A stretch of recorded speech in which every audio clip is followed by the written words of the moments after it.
अस्सलाम वालेकुम students, welcome to the Lahore garrison junior and upper school and welcome to general science class. बेटा उम्मीद करता हूँ कि आप सब खैरियत से होंगे। बेटा जनरल साइंस में chapter number 2 our cell and chemistry, वो जो हमने चैप्टर शुरू किया हुआ है, आज हमने जो टॉपिक डिस्कस करना है बेटा वो है एयर से रिलेटेड। पेज नंबर है आपके पास 20 और जो टॉपिक हम डिस्कस करने जा रहे हैं वो है एयर। ठीक है, तो बेटा अब हम देखते हैं कि जो एयर है उसकी हमारी लाइफ में क्या इम्पोर्टेंस है, उसकी कंपोजिशन क्या है, उसमें जो कितनी तरह की गैसेज हैं वो प्रेजेंट हैं, और जो गैसेज हैं वो उनकी कितनी परसेंटेज प्रेजेंट है। पहले तो देखें कि जो हमारी ज़मीन है इसके इर्द गिर्द एक कुर्रा हवाई है, डिफरेंट गैसेस का एक मजमुआ है जिसने इस पूरी अर्थ को क्या किया हुआ है, कवर किया हुआ है। तो बेटा उस कुर्रा हवाई को हम एटमॉस्फेयर कहते हैं। ठीक है, the atmosphere surrounding our earth is mixture of various gases. पहली बात आ गई आपके पास द एटमॉस्फेयर। एटमॉस्फेयर क्या है? अब हमारे पास गैसेस का ऐसा मजमुआ है जिसने हमारी अर्थ को क्या किया हुआ है, सराउंड किया हुआ है, हमारी अर्थ को घेरा हुआ है। ठीक है, वो क्या है? मिक्सचर है, बहुत सारी गैसेस का मिक्सचर है, मतलब उसमें बहुत ज्यादा गैसेस जो है वो क्या है, पाई जाती हैं। ठीक है, अब देखते हैं कि ये जो गैसेस हैं ये कौन कौन सी हैं और किस किस अमाउंट में पाई जाती हैं। तो बेटा पेपर में शॉर्ट क्वेश्चन के लिए भी और एमसीक्यूज के हवाले से भी ये चीज इंपॉर्टेंट है। ठीक है, तो अगर एक साइड से हम यहाँ पे कंपेयर करें जी कंपोजिशन को, ठीक है, कि कौन सी गैस प्रेजेंट है, और दूसरी तरफ हम देखें परसेंटेज को कि उसमें जो हवा है उसमें उसकी परसेंटेज जो है वो कितनी है। तो पहली बात अगर हम देखें, पहली जो मोस्ट इंपॉर्टेंट गैस है जो एयर की कंपोजिशन के हवाले से जो मोस्ट जो उसका पार्ट एयर का वो कवर करती है बेटा, वो है आपके पास नाइट्रोजन। ठीक है, कौन सी है? नाइट्रोजन। अगर हम नाइट्रोजन को देखें तो वो जो टोटल एयर का 78% कवर करती है। कितना कवर करती है? 78%। So the most common gas in the air is nitrogen gas. Next है बेटा हमारे पास ऑक्सीजन, जो कि हमारे लिए इंसानों के लिए जो है वो मोस्ट इंपॉर्टेंट है, क्योंकि हम इसके लिए क्या करते हैं, हम सांस लेते हैं, ऑक्सीजन इनटेक करते हैं, हमारी बॉडी में फूड की ब्रेक डाउन होती है। ठीक है, तो ऑक्सीजन हमारे लिए सांस लेने के लिए क्या है, बहुत जरूरी है। तो जो ऑक्सीजन एयर में बेटा वो कितनी होती है? 21%। ठीक है, फिर नेक्स्ट आ रही है आपके पास ऑर्गन। ऑर्गन में बेटा एक गैस है जो कितनी होती है एयर में? 0.9%। कितनी? 0.9%। फिर इसी तरह से आपके पास नेक्स्ट है कार्बन डाइऑक्साइड। ठीक है, तो जो आपके पास है कार्बन डाइऑक्साइड जो है वो उसकी कंपोजिशन और उसकी परसेंटेज कितनी है आपके पास? 0.03%। 0.03%, मतलब बहुत कम मिकदार में जो कार्बन डाइऑक्साइड है वो पाई जाती है।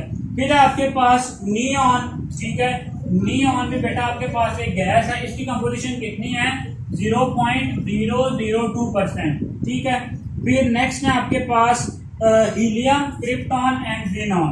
हीलियम,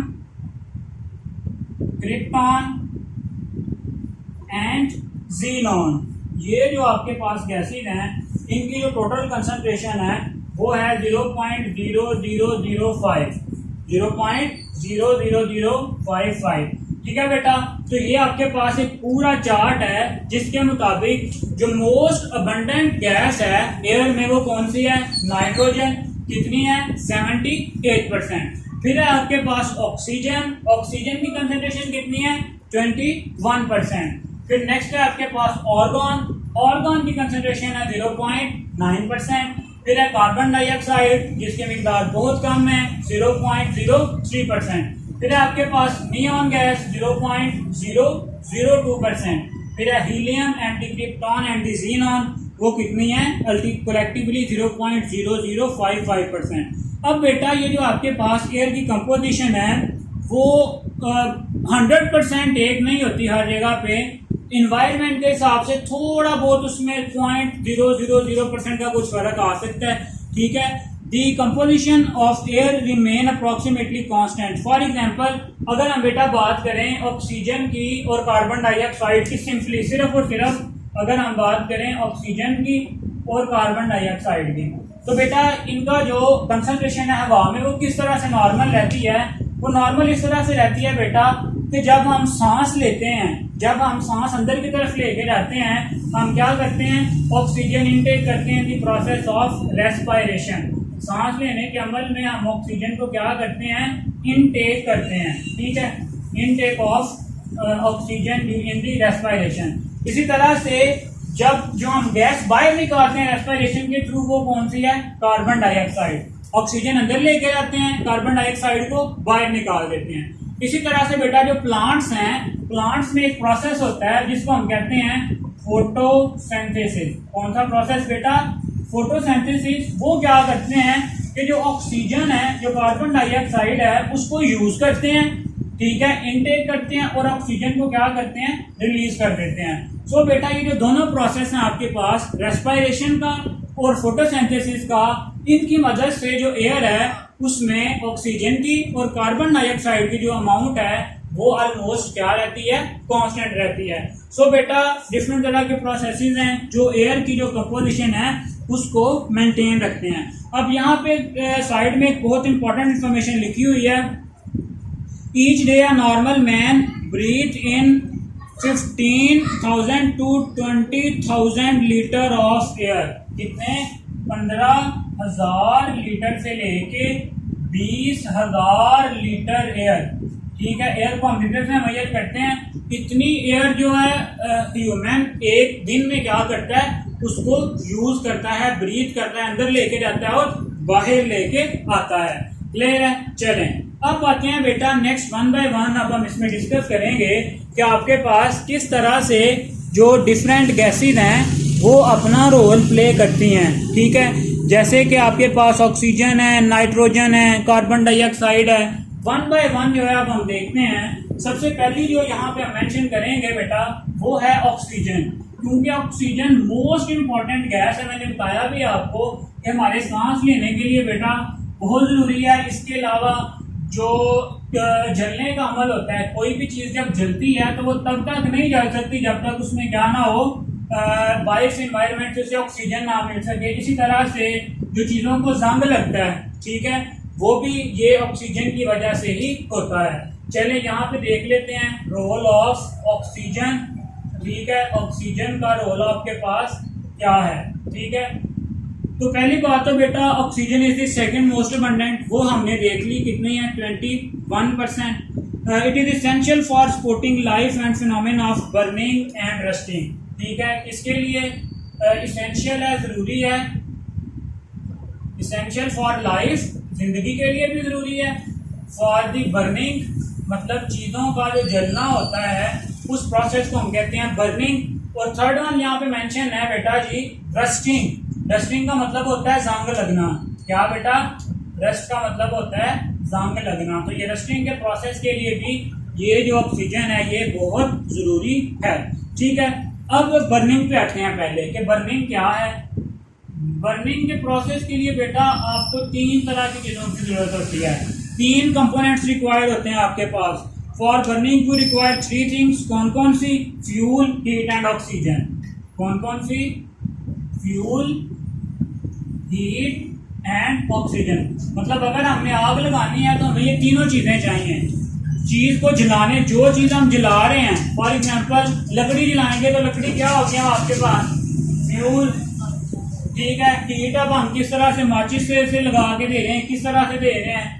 और ऑक्सीजन हम कहाँ से लेते हैं, एनवायरनमेंट से। आपको पता है हमारी हवा में ऑक्सीजन की मिकदार कितनी है, 21%, ठीक है। अब अगर इन तीनों चीजों में से कोई भी चीज है वो रिमूव कर दी जाए तो आग नहीं लग सकती, ठीक है। अगर हमारे पास फ्यूल हो या हीट और ऑक्सीजन ना हो तो आग नहीं लगेगी, ठीक है। इसी तरह से अगर हमारे पास फ्यूल भी हो, ऑक्सीजन भी हो, लेकिन उन्हें हीट प्रोवाइड ना की जाए किसी तरह तो फिर भी आग नहीं लगेगी, ठीक हो गया। चलें अब आते हैं कि बर्निंग की डेफिनेशन क्या है। Burning or combustion is a chemical process which is accompanied by the production of light and heat. क्या है? It is the process which is accompanied. Accompanied का मतलब होता है इसमें जो चीजें बनती हैं या ये इसके साथ ही अकम्पेन्ड बाय लाइट एंड। अब जब भी आप किसी चीज को जलाते हैं तो दो चीजें होती हैं बेटा, एक तो लाइट निकलती है, ठीक है, आग लगने के अमल से लाइट पैदा होती है, और दूसरा क्या होता है, heat. It is the process accompanied by the light and the heat. ठीक हो गया। चलें अब देखें, during this process combustion material usually combine with atmospheric oxygen. अब मैंने बताया ना आपको कि फ्यूल भी चाहिए हमें और ऑक्सीजन भी चाहिए, तो होगा क्या बेटा, यहाँ पे आपके पास जो फ्यूल है फॉर एग्जाम्पल लकड़ी क्या करती है, combine with atmospheric oxygen, combine with atmospheric oxygen for burning. मतलब मैंने बताया आपको कि हमारे एटमॉस्फेयर में ऑक्सीजन प्रेजेंट है, वो उस ऑक्सीजन के साथ कंबाइन होती है टू फॉर्म ऑक्साइड। तो इससे क्या बनता है आपके पास, ऑक्साइड बनता है। ठीक है, O2 मतलब किसी भी कार्बन डाइऑक्साइड कह लें, कार्बन मोनोऑक्साइड कह लें, ठीक है। दी ऑक्साइड फॉर्म एसिड, फिर यही जो ऑक्साइड है इससे आपके पास एसिड बनता है। कब, form the acid when dissolve in water, जब हम इसको वाटर में डिसॉल्व करते हैं तो क्या होता है आपके पास, यही जो ऑक्साइड है ये कन्वर्ट हो जाती है किसमें, एसिड में कन्वर्ट हो जाती है। तो बेटा फिर से देखें, combustion is the process accompanied by the light and heat. इसमें लाइट भी है और हीट भी है।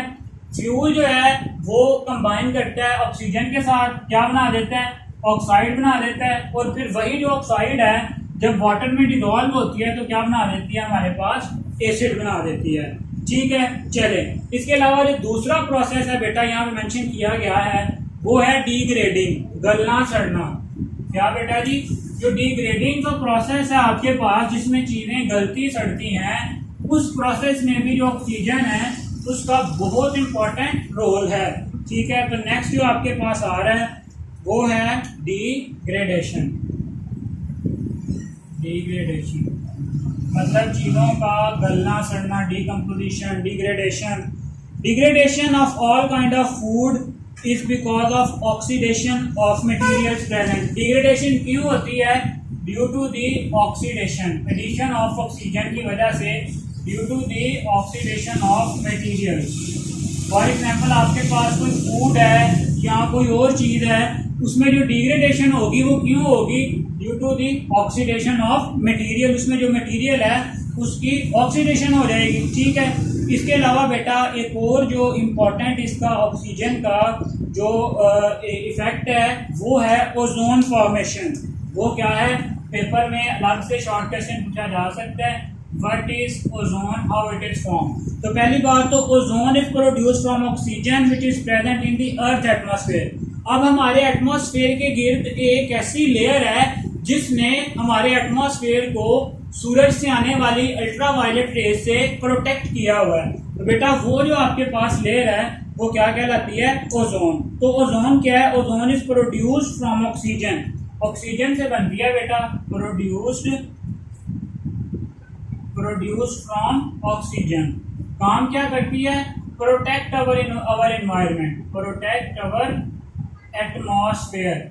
हमारा जो एटमॉस्फेयर है उसको क्या करती है, बचाती है, किससे, from the harmful ultraviolet rays. किससे बचाती है, protect our environment from the harmful, कौन सी रेज, अल्ट्रा वायलेट रेज। मतलब जो अल्ट्रा वायलेट रेज है सूरज से आने वाली बेटा, उसको ये क्या करती है, बचाती है। क्लियर हो गया। चलें, हमने ये भी देख लिया है कि ऑक्सीजन क्या है, बेसिकली ये कहाँ पे प्रेजेंट होती है, ठीक है, और इससे आपके पास कौन कौन से जो कंपोनेंट्स हैं वो बन रहे हैं। रोल ऑफ ऑक्सीजन में पहले हमने देखा कि ये जो ऑक्सीजन है ये हमारी लाइफ के लिए बहुत ज़रूरी है। क्यों ज़रूरी है, क्योंकि बेटा हम सांस लेने का जो अमल है उसमें भी ऑक्सीजन ही इस्तेमाल करते हैं। ठीक है, फिर हमने देखा कि ये जो प्रोसेस है ये जंग लगने के लिए और जलाने के अमल के लिए भी बहुत ज़रूरी है। ठीक है, जलाने के अमल के लिए किस तरह से तीन चीज़ों की ज़रूरत होती है, हमारे पास heat, fuel and the oxygen, ठीक है। अगर इन तीनों में से कोई भी चीज़ नहीं होगी तो हीट, वहाँ पे आग नहीं लगेगी। फिर हमने कंबस्टन की डेफिनेशन देखी कि जलने का अमल क्या है। उसमें हमने डिफाइन किया था कि combustion is a process in which is accompanied by the production of light and the heat, जिसमें हीट प्रोड्यूस होती है और लाइट प्रोड्यूस होती है। और होता क्या है कि जो फ्यूल है वो ऑक्सीजन के साथ मिलकर क्या बना देता है, ऑक्साइड बना देता है। वही जो ऑक्साइड है जब मिलती है आपके पास किससे, वाटर में डिजॉल्व होती है, तो वही जो ऑक्साइड है वो एसिड बना देती है। फिर हमने देखा कि जो रस्टिंग का प्रोसेस है, डिग्रेडेशन का प्रोसेस है, वो क्यों होता है, due to the oxidation of the material oxidation की वजह से होगा। फिर हमने इस तरह से देखा कि जो ऑक्सीजन है उसका जो नेक्स्ट इंपॉर्टेंट रोल है वो किसमें है, वो ओजोन में है, ठीक है। ओजोन में अब किस तरह से जो रोल प्ले करती है कि जो आपके पास एक लेयर बनाती है जिसको हम कहते हैं ओजोन, वो किससे मिलकर बनती है, ऑक्सीजन से मिलकर बनती है। तो बेटा आज के लेक्चर में हमने देखा है कि एयर क्या है, एयर की कंपोजिशन में कौन कौन सी गैसेज हैं, उनकी जो परसेंटेज है वो कितनी है, और परसेंटेज के साथ साथ बेटा हमने ये भी देखा है कि जो आपके पास ऑक्सीजन है वो अपना रोल किस तरह से प्ले करती है, ठीक है। और नेक्स्ट फिर इंशाल्लाह हम जो है वो नाइट्रोजन का रोल भी देखेंगे और जो दूसरी गैसेज हैं इन सब का रोल भी देखेंगे। तो आज के लेक्चर के लिए बेटा जी इतना ही, जितना आपको बिल्कुल थोड़ा थोड़ा सा पढ़ाया जा रहा है इसे आप साथ साथ याद करते चले जाएं, ठीक है। कुछ स्टूडेंट्स उर्दू मीडियम के हैं, कुछ इंग्लिश मीडियम के हैं, तो बेटा जहाँ पे भी अगर आपको किसी किस्म की कोई कन्फ्यूजन होती है, कोई टॉपिक समझने में या कोई बात समझने में, कोई वर्ड समझ नहीं आ रहा, तो बेटा आप जो है उसे कमेंट सेक्शन में पूछ सकते हैं, ठीक है। और मैं कोशिश करता हूँ कि जो उर्दू मीडियम वाले स्टूडेंट्स हैं उनको उर्दू में बताऊँ, और जो इंग्लिश मीडियम वाले स्टूडेंट्स हैं उनको इंग्लिश में भी साथ साथ जो पॉइंट्स हैं वो भी मार्क करवाता चला जाऊँ, और उनके जो डिफरेंट जो कॉन्सेप्ट्स हैं बेटा वो भी साथ साथ क्लियर होते जाएँ। तो बेटा आज के लेक्चर के लिए इतना ही। फिर अपना ख्याल रखें और अपनी जो स्टडीज़ हैं उन पर फोकस करें। फिर इंशाल्लाह आपसे कल फिर मुलाकात होगी नए लेक्चर के साथ। अपना ख्याल रखें, अपने घर वालों का ख्याल रखें, अपने स्टडीज़ पे फोकस करें। अल्लाह हाफ़िज़।